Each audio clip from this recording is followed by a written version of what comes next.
Pozdrav svima i dobrodošli na mom kanalu. Ovom prilikom ću vam pokazati kako na Facebooku da se zaštitite ako neko pokuša da vam hakuje nalog i tome slično. Pa da počnem. Znači, uđete u Facebook, a zatim u ove 3 ravne linije sa strane, a onda u podešavanju. A zatim u lozinka i bezbjednost, gdje piše, tu kliknete.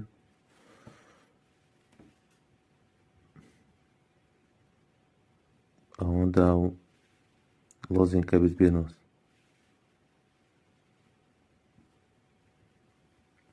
A zatim promijenite lozinku, tu kliknete. Kliknete na nalog koji ste napravili, koji već imate.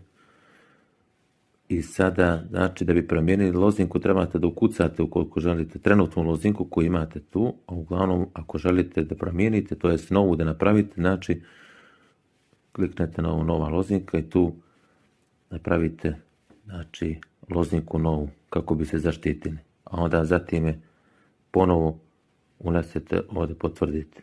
Evo sada ću ja napraviti lozinku, to jest ukucati.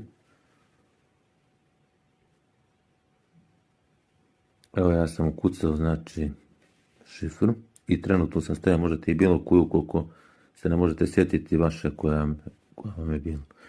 I onda kliknete na promijenite lozinku. Kada to ukucate, pisat će vam povećajte bezbjednost naloga. I onda pritisnete dole sljedeće. Ovdje će vam sve dati upustvo za podešavanje dalje.